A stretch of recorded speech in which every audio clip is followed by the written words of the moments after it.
Okay, so for this assignment, it's called the Visual Strategies assignment.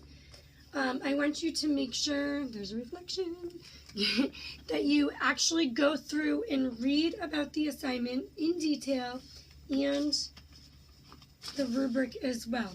Again, follow the rubric step by step, and you'll get 5s on everything as long as you're really following through and making sure that you have it.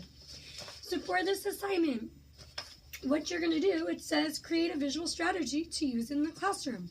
So what I'd like you to do is I'd like you to take everything that you learned from these modules, learning about rules, transitions, visual strategies, and I want you to find a tool that will best help support positive behaviors in the classroom so that we can hopefully help prevent challenging behaviors.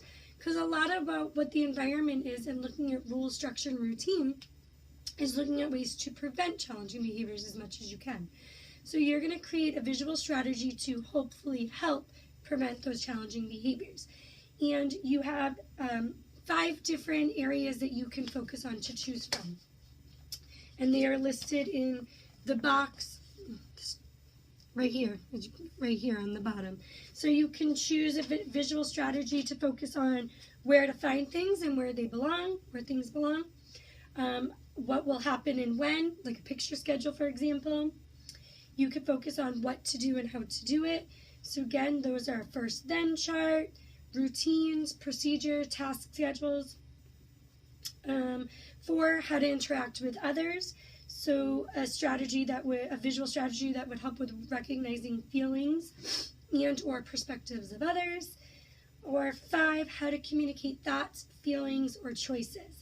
So you could have a choice board, a behavior cue card, having cue cards of survival phrases to communicate basic needs. And the other choice could be if you come up with something that doesn't fit in those 5s, check in with me and make sure that it's approved with me before you go through and carry it out.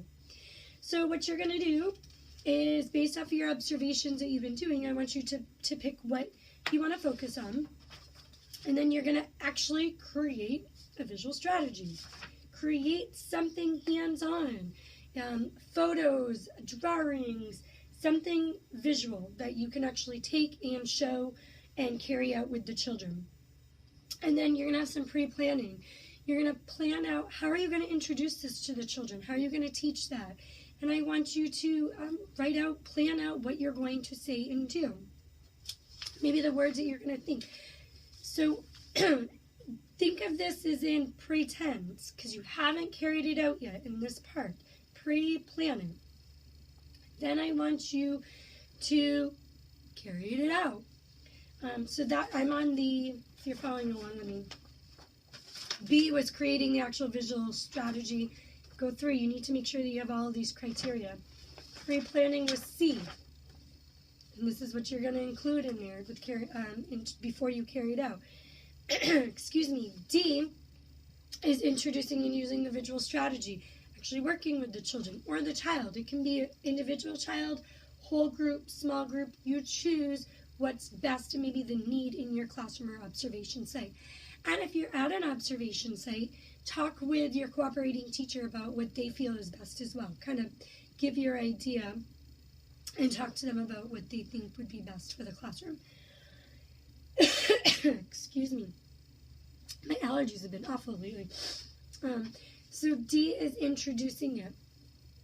And what I want you to do is write a detailed narrative describing the actual visual strategy use that you're going to have with the children and what you actually said and did with the children as much as you can. And I want you to add the details so I can actually see and pretend that I'm sitting at this conversation that you're having with the child or children. And how you responded to the children when they were carrying out using the strategy. Sorry. And then E is the reflection. Go through and make sure that you carry out and respond to each of the 4 pieces that are listed in your reflection. And it's looking at, your pre-planning and how your pre-planning impacted how it was actually carried out. How did the children use the strategy? Did they understand the strategy? How did you know? How did you not know? What did they say or do? Be specific. Details, details, details. Like I said before, in these cases, in this class, less is not more when you're doing the reflective pieces for me. More is more. And then so do the reflection, and then you're going to make sure that you hand it in the designated spot. Okay, so again, see me, or not see me because we're not in class, but respond to me on email or discussion board if you have any questions or need further explanation. Thanks.